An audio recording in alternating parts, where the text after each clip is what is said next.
The end of 2023 is in sight. A lot has happened over the past 12 months. Some good, some bad, some very bad. And with the new year on the horizon, it's time for the annual review of the year with the New Arab Voice.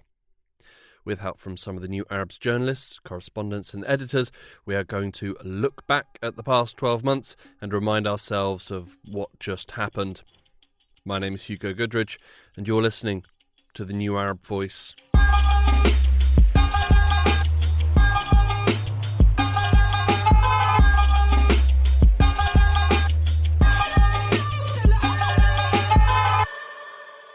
"2023 started in the traditional fashion with January.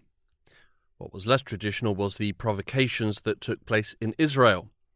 We asked the New Arab's West Bank correspondent Qassam Muadi to take us back to January and the Al-Aqsa Mosque. Well, so at the start of the year, in January 3rd, the far-right politician Itamar Ben-Gvir, who had recently been named as National Security Minister, decided to visit the Al-Aqsa Mosque compound in East Jerusalem. And this, of course, caused an instant outrage among Palestinians. Why so?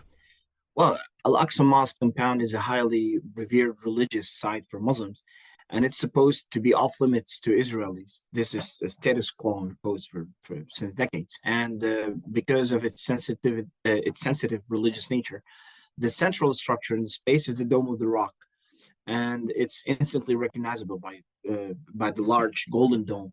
Inside, it contains some of the finest and most ornate examples of Islamic art ever created, and some of the best preserved too. The rock held under the golden dome is reserved by Muslims, or is revered by Muslims as a place from where Prophet Muhammad began his miraculous night journey and ascended to heaven, according to Islamic tradition. So beyond the religious significance of the site, it's also a symbol of Palestinians struggling against Israeli policies that seek to entrench Jewish supremacy and Judaize the city by banning Palestinians from public spaces. It's one of the very rare public spaces where Palestinians can gather. So while the site itself is controlled by Palestinians on the surface, the entry to the site is being controversially controlled by Israeli occupation forces for a number of years. ממשלת ישראל לא תיכנע לארגון של מרצחים, לארגון טרור שפל. הר הבית זה המקום הכי חשוב לעם ישראל. And what did Itamar Ben-Gvir actually want to do with his visit? What did he want to achieve? Well, he wanted to send a message, and a new government and a new authority. It was a message that, and a threat to Palestinians. It was saying that we are in charge and that we have no really interest for what you think is important and what you hold sacred. It's about Jerusalem is Jewish, and we're here and we're in charge. So his visit was a direct challenge to the status quo of the holy site and really everything that had come before. With February came intense tragedy and devastation in Turkey and Syria. Shahla Omar sat down to remind us of a tragedy that Turkey will never forget. In the early hours of February 6th, a 7.8 magnitude earthquake hit southern and central Turkey and northern and western Syria. The devastation was instantaneous. An area measuring around 350,000 kilometers squared was damaged in some way or another. An estimated 14 million people, or 16% of Turkey's population, were affected. Experts from the United Nations estimated that about 1.5 million people were left homeless. The damages caused by the earthquake were estimated at $148.8 billion in Turkey, or 9% of the country's GDP. This was obviously not ideal for a country that had been struggling economically in recent times, but the real tragedy was in the lives lost. In Turkey, 50,783 people were killed. Obviously, the region needed a lot of help after this. Did that help come? Yes, eventually. At the time, the Turkish government came under intense criticism for their slow response to the earthquake. Some areas had to wait days for the AFAD, the Turkish agency responsible for disasters, to show up. At the time, and since then, some have said that the slow response by the government had cost lives which could otherwise have been saved. Eventually, the government agency did respond, and tens of thousands of search and rescue workers went to the area to help. The international community also stepped in with more than 141,000 people from 94 countries joining the rescue effort. Turkey took the worst of the earthquake and experienced the most casualties, but they weren't the only country affected. Syria was also heavily impacted. The New Arab's Levant correspondent Will Christou recalled those days in early February. Yeah, Hugo. So in February, a deadly earthquake originating in Turkey hit the region and killed at least 8,000 people in Syria, including 2,000 children and 1,500 women. It also left about 5 million people across Syria homeless. And this, though devastating for both Turkey and Syria, really hit Syria quite hard, given that it's been over a decade of war and over 3 years of economic depression in the country. Now, the disaster of the earthquake was compounded by the sort of political fragmentation of Syria. The UN was unable to get aid into the country for at least 10 days and was unable to get rescue crews into the country for the first week after the earthquake, which meant that thousands of people who were trapped under the rubble ended up dying needlessly. Now, the issue that happened here is that aid to Syria is sent through either the regime in Damascus or Turkey through border crossings. Turkey closed the border crossings in the immediate aftermath of the earthquake, and the UN said it wasn't authorized by the UN Security Council to use any other border crossings to let aid into the country. So it was quite a frustrating situation for the people of Syria who, though there was aid available, were not able to get access to it and saw their relatives die needless deaths under rubble due to political machinations of the UN Security Council. At the same time, Damascus tried to sort of instrumentalize the situation and insisted that the UN put its aid through Damascus rather than through the already established border channels. This led to a loud outcry, and eventually Damascus relented and allowed the UN to use additional border crossings into the country. In the aftermath of the earthquake, people in Turkey were angered by the government's slow response, and soon other issues came to the surface. So when the earthquake hit, the destruction was enormous. But when people were able to gather themselves and assess the damage, it was very clear to see that some buildings had entirely collapsed into a pile of rubble and concrete, while other buildings, in some cases buildings just next door, had avoided collapse. How had that happened? That was a question that many people were asking at the time, and the answer emerged in the days and weeks after the earthquake. It was really a case of corruption. The area where the earthquake hit was an area that was prone to earthquakes, and the risk of a big earthquake was very high. You can still build in these areas, but you have to build in a particular manner, and it quickly became clear that these building considerations had not happened in high-risk earthquake areas of Turkey. The people who were given these very profitable housing construction contracts were on good terms with the Erdogan government. Many of them also owned media outlets. So the scheme worked for both sides, with tycoons making lots of money and the government getting good media coverage. Later it emerged that building inspectors had been paid off to approve plans that were known to be inadequate. And the results of this corruption was seen on February 6th.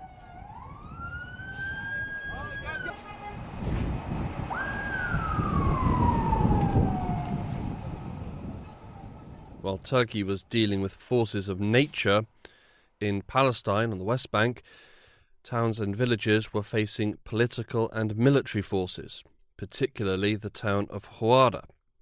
New Arab journalist Louay Faour prompted our memory back to February. The rampage in Hawara in the occupied West Bank was sparked on February the 26th when two Israelis from the nearby illegal settlement of Harb Raqqa were killed by a Palestinian gunman. The gunman was later shot and killed, along with 5 other Palestinians, and that happened during a raid on the Palestinian city of Jenin by the Israeli army. But that wasn't enough for the settlers, who that night decided to take revenge in an orgy of violence in the town. There were shootings, there were physical attacks, they burnt houses, but the night was perhaps most notable for these fires. They set fire to hundreds of buildings, including homes, businesses, a school. Tragically, there were people inside some of the homes that were set ablaze. Dozens of vehicles were also torched. Yeah, it was very sad. Shocking images at the time, I remember those. The Israeli army were there at the time when these attacks were happening.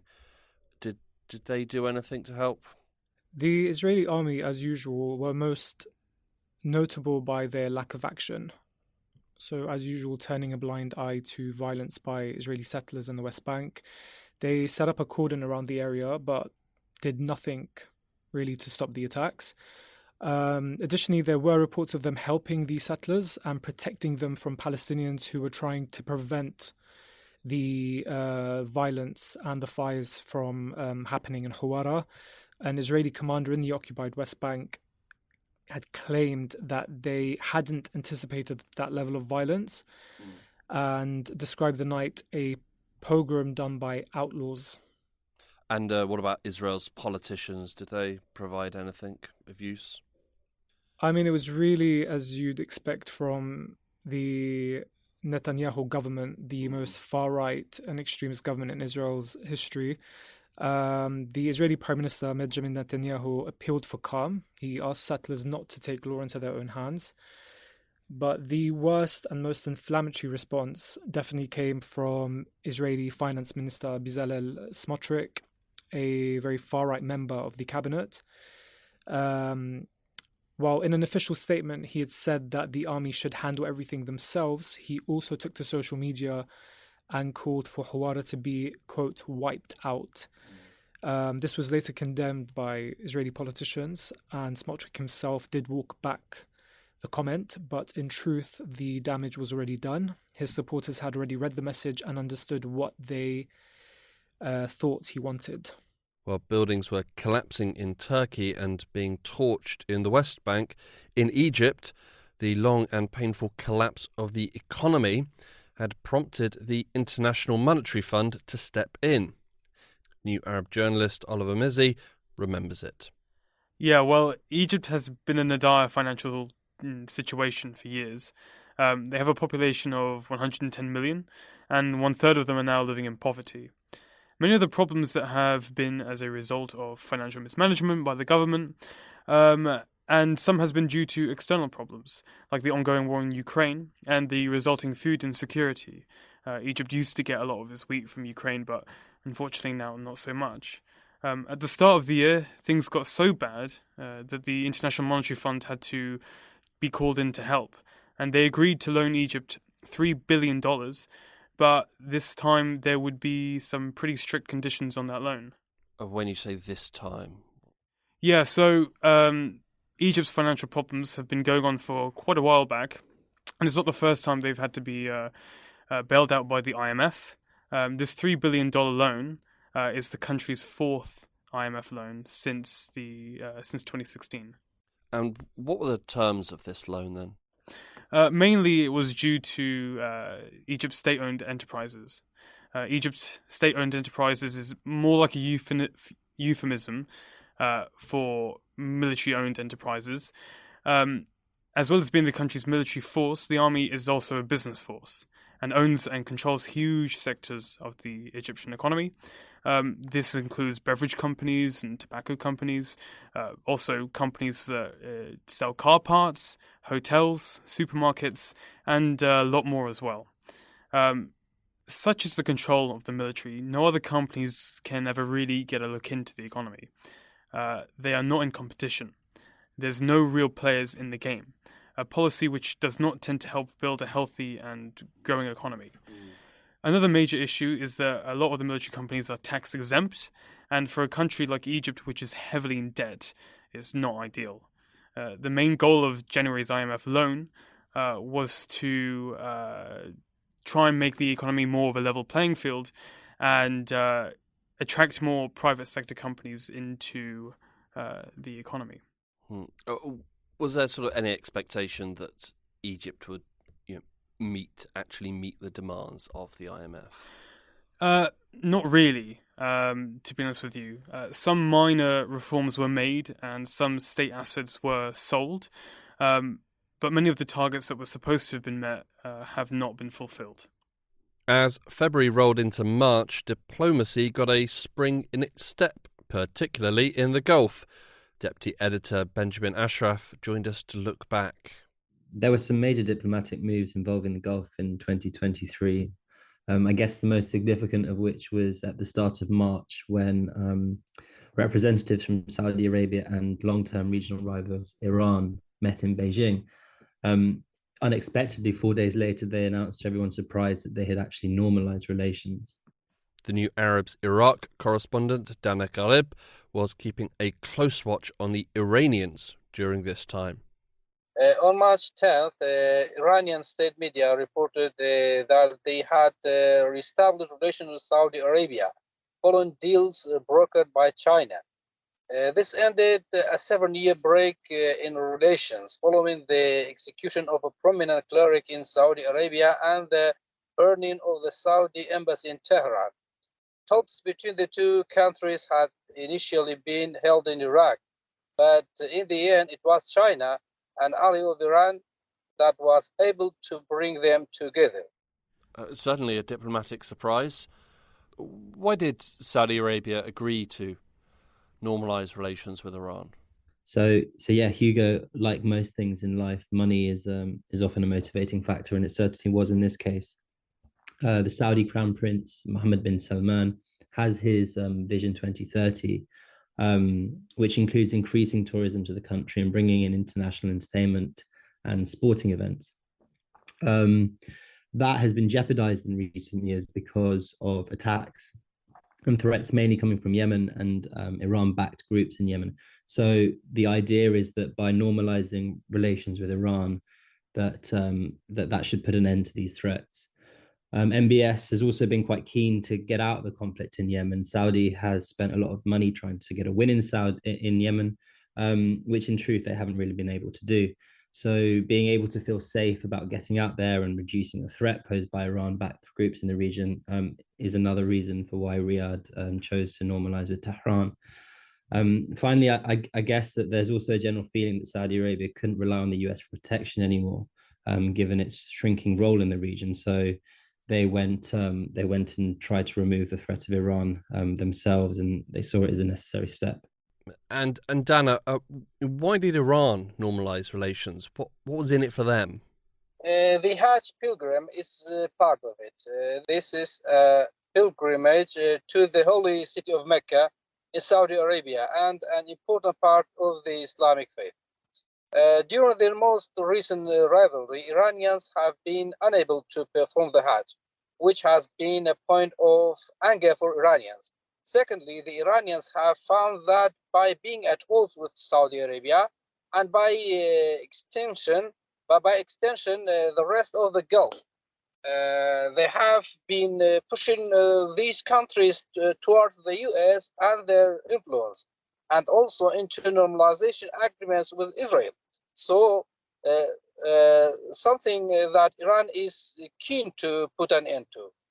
In Iran, the regime is also keen to tell Iranian citizens that they have not an isolated country, that they are not an isolated country, as you see, and that they are connected to the region. And with that, there are prospects for greater levels of trade and investment.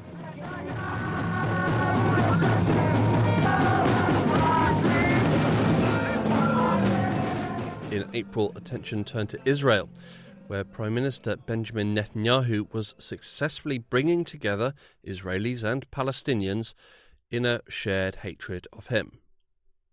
Ghassan remembered for us the judicial reform attempt of Benjamin Netanyahu. Well, he actually introduced a judicial reform bill and said that it was intended to facilitate the work of the government. In basic terms, Netanyahu wanted to get rid of the independence of the judiciary, especially the Supreme Court, and give all control over to courts, and they're running to the office of Prime Minister, which is to say Netanyahu. It would allow him to order the courts to pursue certain cases and not pursue other cases. It would also prevent the Supreme Court, if you wish, from ruling against certain government decisions. This is very relevant to Palestinians in the West Bank and in Israel, whose only available procedure to oppose confiscation of their lands, particularly, or demolition of homes, is to oppose it at the Supreme Court. So this has, in the past, it has delayed some cases for years and even decades. For example, in Masafat Yatta, in the southern Hebron Hills in the West Bank, the Supreme Court procedures delayed the expulsion of the inhabitants of some 12 villages for more than 20 years. The Supreme Court eventually ruled in favor of the army's expulsion of the Palestinian villages in May 2022, so before the judicial reform. This is important, not to think that the reform is necessarily going to make the Israeli judicial system more discriminative against Palestinians. It was already the case, but it was delaying, the process. So the Israeli public was less than pleased about this reform because they saw it as an attack on their democracy, especially the more liberal sectors in Israeli society, and a step towards authoritarianism and takeover by the most radical religious elements, allied with Netanyahu. The protests against this reform grew over time. By April, attendance at the protest was measured in hundreds of thousands, and they continued week after week. This didn't appear to have a great impact on Netanyahu, who just continued with his judicial plans until some important sectors started going on strike, especially army pilots on reserve, tens of whom decided to go in public, saying that they refused to show up for duty until Netanyahu, just drops this reform. Why was Netanyahu so determined to get through these judicial changes? Well, several reasons, but first and foremost, quite simply, he's facing a raft of criminal inquiries. He and his wife have been accused of fraud, corruption, abuse of office. Netanyahu hoped to be able to take over the courts and get rid of these cases against him. For Netanyahu's allies, the reform was intended to give more freedom of action to the government as far as Palestinians in the West Bank and Israel are concerned.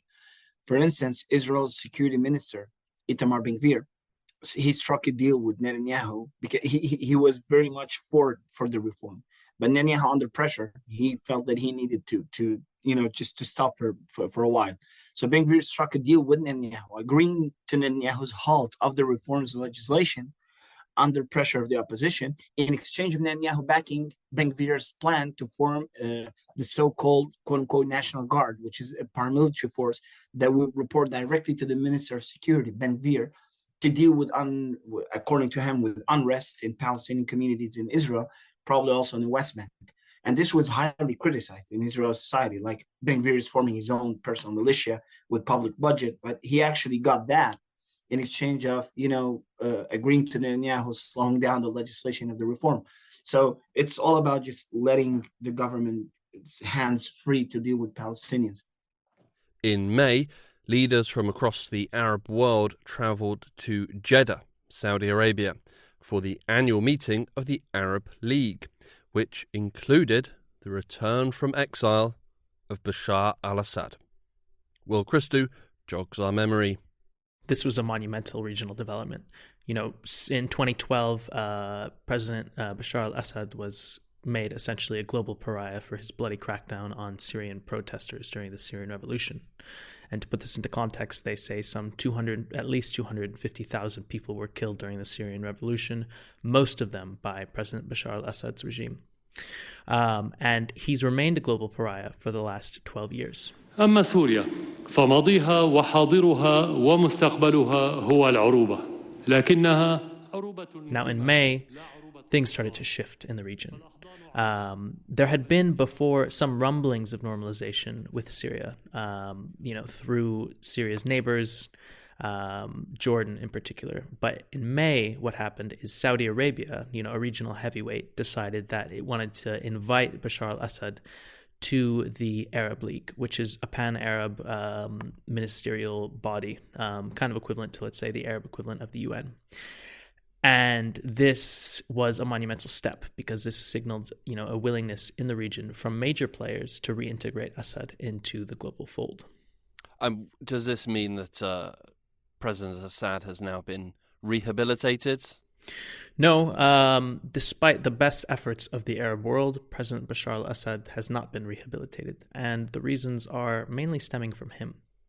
Now, the countries that wanted to push forward President Bashar al-Assad's reintegration back into the global fold, Saudi Arabia, Jordan, the UAE, and others, they abandoned some of the more stringent demands that they had said for years were necessary before Syria would be let back into the diplomatic fold, which included, a democratic transition away from Bashar al-Assad.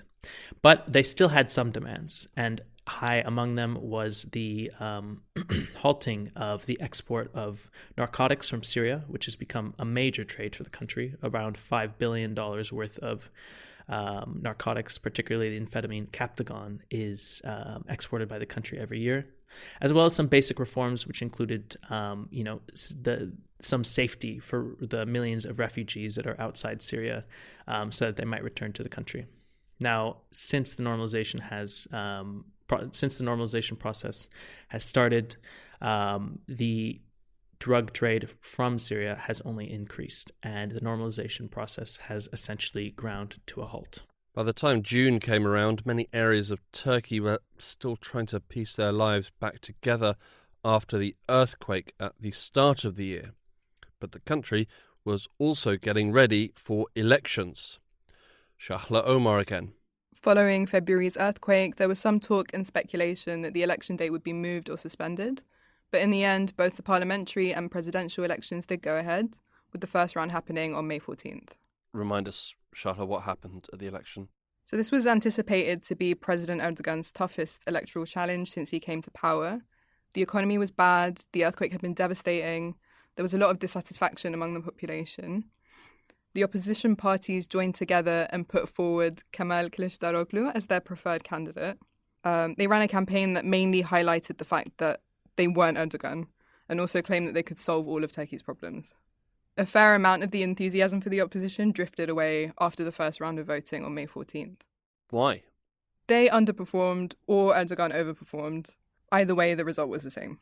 Kılıçdaroğlu secured 44.8% of the vote, while his rival Erdogan came away with 49.5% of the vote. With no candidate getting a majority, a second round of voting was required. This was to be expected, but it was thought that the gap between the two candidates would be much tighter than it was. After a second round of voting on May 28th, Erdogan secured another term with 52.1% of the vote. So what was wrong with the opposition then? Why did they fail? So the post-match analysis identified two main problems. First was the message. People didn't really understand what the plan was and how things were going to get better with the opposition. Although, again, they were told that the opposition wasn't Erdogan. Secondly, there appears to have been a problem with Kılıçdaroğlu, an effective politician perhaps, but it would appear that he was not really able to inspire the voters and present himself as a leader in waiting. With Erdogan retaining power in Turkey, we reach the end of June and the end of this part of our review of the year. Next week, we will be looking back at the second 6 months of 2023. If you've been listening and thinking that you need even more of a refresher, then you can go back and listen to any of our previous episodes. We also have a host of other episodes that didn't feature today, including our interview with human rights defender Sean Binder, our look at the business ties between the Taliban and China, an episode on how communities are coping in Pakistan 6 months after the devastating floods, an examination of the increasing levels of authoritarianism in Tunisia, and the rise in violence in Sudan. This episode of The New Arab Voice was written and produced by me, Hugo Goodridge, with additional help from Kassam Mouadi, Shahla Omar, Will Christou, Louay Faour, Oliver Mizzi, Dana Karib, and Benjamin Ashraf. Our theme music was by Omar El-Fil. The New Arab Voice will be back next week with our final episode of the year. Until then, you can find all our previous episodes on all major podcast platforms. You can also check out our Instagram page and Twitter account, both at The New Arab Voice, for additional content. We also have a weekly newsletter which you can sign up for. Find the link in the show notes. You can subscribe to the podcast so you never miss an episode, And you can also rate and review, which helps us spread the word. Don't forget to follow the New Arab on Facebook, Twitter and Instagram for all the latest news, analysis and opinion from the region.